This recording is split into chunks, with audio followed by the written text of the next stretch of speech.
Assalamualaikum warahmatullahi wabarakatuh. Alhamdulillah kita bertemu lagi.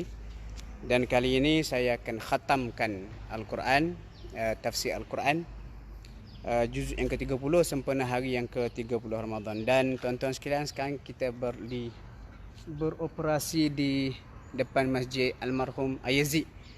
Panggilan Yazid itu panggilan orang tempatan, ataupun Almarhum Tok Guru Nik Aziz.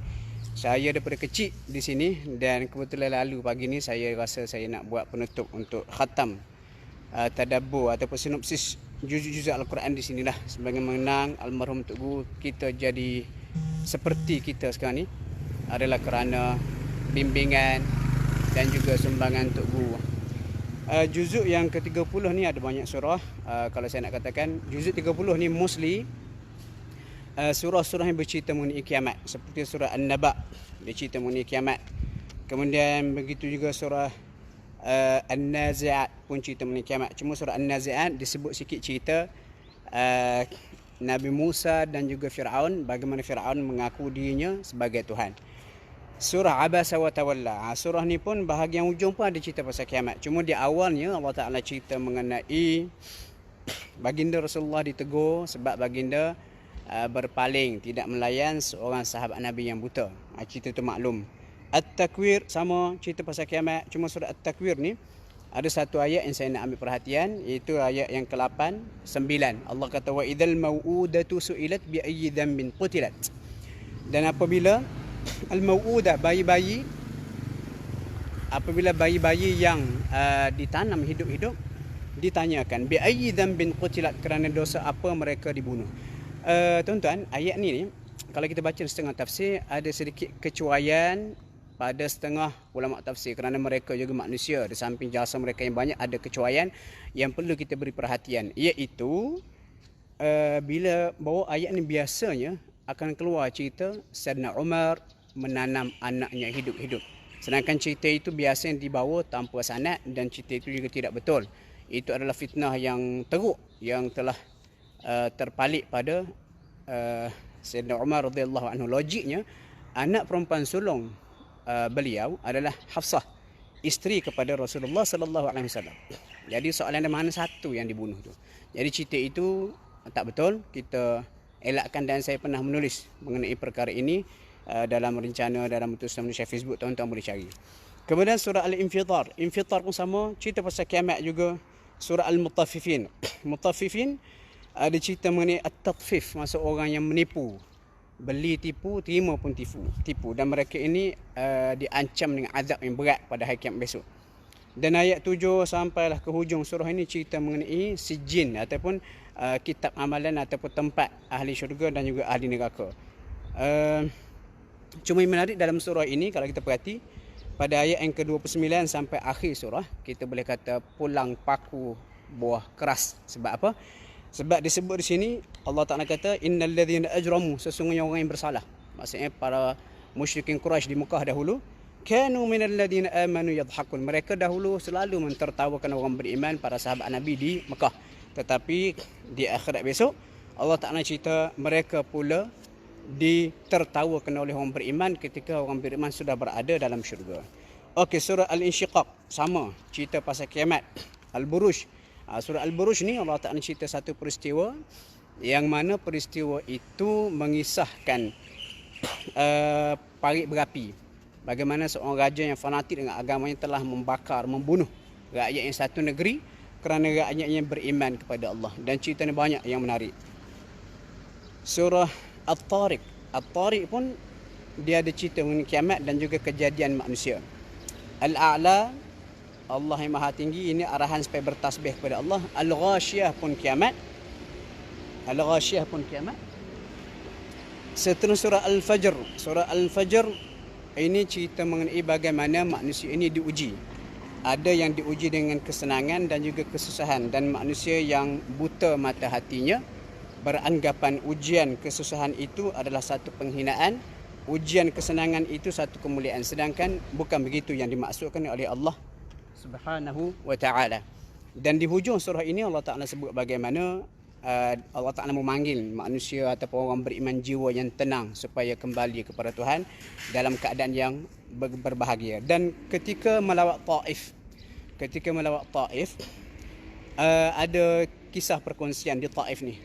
Sahabat Nabi Abdullah bin Abbas, antara sahabat yang pakar mengenai tafsir Al-Quran, selepas beliau dikebumikan di bumi Taif, ada riwayat menyebut, beberapa riwayat, masuk seekor burung terbang lalu masuk ke dalam leher baginda beliau dan tak keluar. Dan ketika itu dengar satu ayat ini, ya ayyatuhan nafsul mutmainnah, wahai jiwa yang tenang, irji'i, kembalilah kepada Tuhanmu dalam keadaan redha dan diredai, masuk syurgaku, masuklah kalangan hamba-Ku dan masuklah syurgaku. Ini antara cerita karamah sepupu Nabi Abdullah bin Abbas. Kemudian surah Al-Balad, Allah Ta'ala cerita mengenai sifat manusia dan mengenai bumi Mekah. Dan pada ayat ini Allah Ta'ala sebut manusia ini ada anggota 2 mata, 2 lidah, 1 lidah, 2 bibir, mempunyai tanggungjawab agama tertentu. Surah Al-Lail, Asy-Syams, ini pun cerita mengenai sumpah Allah kepada beberapa makhluknya, matahari, bulan, dan cerita mengenai kepentingan menjaga nafsu. Surah Al-Lail, Ad-Duha, dan banyak lagi tuan-tuan, terlalu banyak. Cuma kalau saya nak sentuh surah Al-Alaq. Surah Al-Alaq ini surah pertama diturunkan. Antara perkara yang menarik surah Al-Alaq adalah bagaimana Allah Ta'ala mencela Abu Jahal. Allah kata, ara'aital ladzi yanha 'abdan idza shalla. Tidakkah kamu perhati orang yang menghalang seorang hamba Rasulullah daripada semayang, sebab dia ugut Rasulullah untuk mengasari baginda kalau sekiranya baginda teruskan solat. Lepas tu ayat terakhir Allah kata, kalla la tuti'hu, jangan kamu patuhi dia, musmayang. Wasjud waqtarib, sujud, semayang dan dekat di kamu kepada Allah. Ini antara ayat mengatakan ketika sujud adalah saat yang paling dekat kita dengan Allah. Sebab itulah hadis lain disebut, ketika sujud doanya sangat makbul. Kemudian tuan-tuan, banyak lagi surah-surah yang boleh kita bincang. Antara